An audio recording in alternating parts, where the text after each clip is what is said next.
Assalamualaikum warahmatullahi wabarakatuh. Saya Asih Mutmainnah. Pada kesempatan kali ini saya akan menyampaikan pendapat saya pada topik diskusi 6, yaitu bagaimana peran guru pendidikan dasar pada isu gender. Isu gender sendiri di lingkungan pendidikan bukanlah hal yang jarang ya, sudah terjadi sejak lama, sejak zaman dahulu sampai sekarang. Nah, memang pendidikan ini memiliki peran yang penting untuk menciptakan lingkungan yang adil dan inklusif. Dalam hal ini, tema yang akan kita bahas yaitu tentang isu gender. Di mana kita juga perlu memberikan perhatian lebih pada bagaimana upaya untuk menciptakan lingkungan pendidikan yang adil dan inklusif, di mana hal ini butuh peran aktif guru agar setiap siswa, baik laki-laki maupun perempuan, memperoleh kesempatan dan perlakuan yang setara. Berikut ini akan saya uraikan berbagai peran penting, strategi nyata, serta tantangan yang perlu diantisipasi terkait dengan isu gender yang akan dihadapi di lingkungan pendidikan, khususnya yaitu lingkungan pendidikan dasar.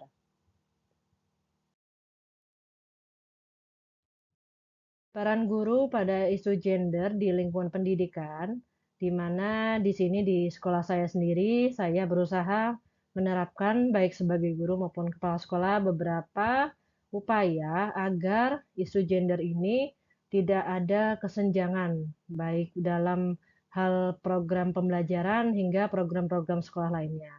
Beberapa hal yang coba saya lakukan, yang pertama yaitu memberikan perlakuan yang adil dan setara, di mana sebagai guru, kita berusaha untuk menghindari bias dalam pemberian tugas, interaksi, dan juga penilaian. Jadi kita menganggap bahwa setiap siswa, baik laki-laki maupun perempuan ini adalah punya porsi yang setara dalam pembelajaran, baik pembelajaran maupun program-program pendidikan.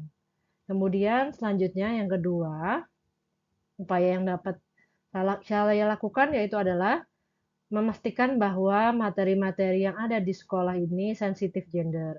Jadi salah satu upayanya yaitu sebagai kepala sekolah tentu saja ya, kita menyaring buku-buku yang masuk, kemudian materi-materi ajar yang masuk, agar tidak menggunakan bahan ajar yang ada stereotip mengunggulkan pada gender tertentu. Kemudian, upaya yang ketiga yang dapat dilakukan yaitu adalah kelas yang ramah dan terbuka, di mana di kelas tentu saja saya menghimbau agar setiap anak, baik laki-laki maupun perempuan, diberikan kebebasan berpendapat oleh gurunya tanpa diskriminasi gender. Dan kemudian selanjutnya juga guru perlu menjadi teladan terhadap isu gender ini. Jadi kita sebagai guru menunjukkan sikap menghormati terhadap perbedaan yang ada, perbedaan gender dalam hal ini, kemudian kita juga menjunjung keadilan. Jadi Pak Guru perannya sangat krusial sekali, tidak hanya dalam perkataan tapi juga perilaku yang ditunjukkan. Kemudian yang selanjutnya yang kelima yaitu adalah keterlibatan aktif siswa, di mana guru melibatkan semua siswa tanpa membeda-bedakan gender, baik itu dalam pembelajaran maupun ekstrakurikuler, seperti misalnya di taekwondo ini, laki atau perempuan semuanya berhak mengikuti. Kemudian ada berbagai program sekolah seperti lomba-lomba di dalam sekolah, pekan literasi, dan lain-lainnya. Semuanya kita pastikan baik laki-laki ataupun perempuan dapat berpartisipasi dengan kesempatan yang sama. Kemudian, strategi konkret dalam promosi kesetaraan gender, identifikasi diskriminasi, dan pendidikan keragaman yang dapat saya lakukan terkait dengan yang saya sebutkan sebelumnya, yaitu yang pertama adalah mereview materi ajar dengan memastikan bahwa representasi gender ini seimbang dan positif pada materi ajar yang akan digunakan di sekolah. Kemudian ketika dalam pembelajaran maupun berbagai program-program di sekolah, memastikan bahwa saya sebagai guru maupun rekan-rekan kerja menggunakan bahasa yang netral gender. Jadi menghindari kalimat yang memperkuat stereotip tertentu, misalnya hanya anak perempuan saja yang membereskan rumah, atau pekerjaan-pekerjaan yang berat itu untuk anak laki-laki saja, tidak seperti itu. Kemudian, guru juga merotasi peran dan tugas, di mana memberikan kesempatan memimpin baik bagi semua siswa laki atau perempuan, seperti misalnya kesempatan menjadi ketua kelas, kesempatan menjadi duta literasi, dan lain-lainnya itu adalah ada kesempatan yang sama antara siswa laki-laki maupun siswa perempuan. Kemudian selanjutnya, strategi lainnya yaitu adalah adanya tokoh inspiratif dari beragam gender. Jadi di sekolah kita juga mengenalkan berbagai tokoh-tokoh inspiratif ya, yang dari laki-laki maupun perempuan sehingga kita dapat menunjukkan pada anak-anak bahwa figur sukses itu tidak hanya laki-laki, tapi juga ada figur sukses dari perempuan sehingga setiap anak dapat termotivasi untuk menjadi individu atau pribadi yang sukses di masa depan, apapun gendernya. Kemudian selanjutnya, sekolah juga perlu melakukan deteksi dini diskriminasi dengan cara guru mengamati interaksi siswa dan menanganinya secara persuasif. Kalau ada misalnya secara sederhana misalnya bercanda yang mengarah kepada merendahkan salah satu gender, tentu saja guru harus segera tanggap untuk melakukan memberikan nasihat dan juga memberikan edukasi kepada para siswa. Dan kemudian tentu saja yang tidak kalah penting yaitu melibatkan orang tua, bagi ajak orang tua untuk memahami pentingnya kesetaraan gender di rumah maupun di sekolah.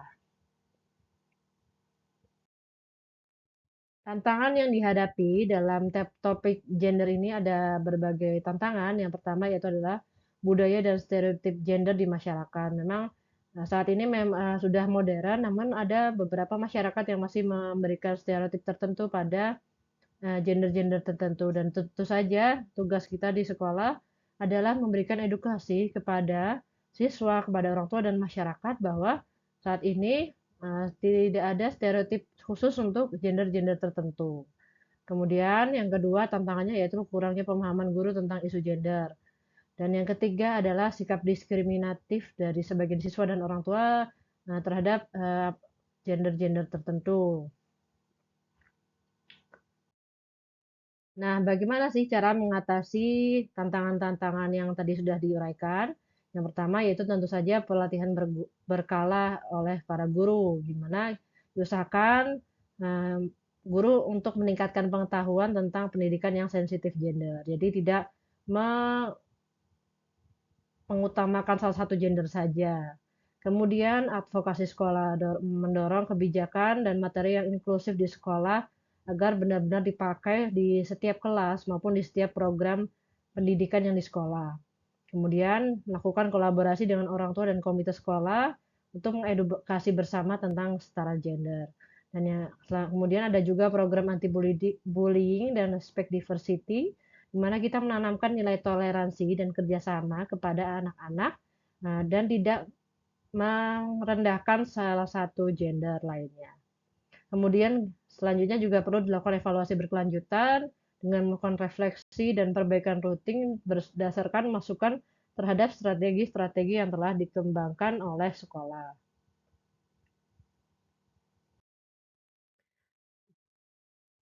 Berikut adalah daftar referensi yang saya gunakan dalam isu kesetaraan gender atau isu gender pada diskusi 6 ini.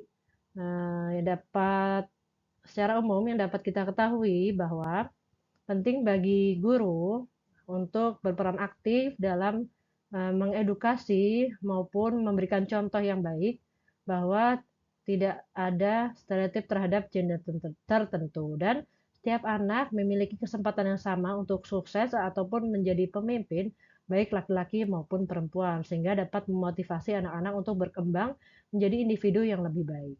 Sekian dari saya, terima kasih. Wassalamualaikum warahmatullahi wabarakatuh.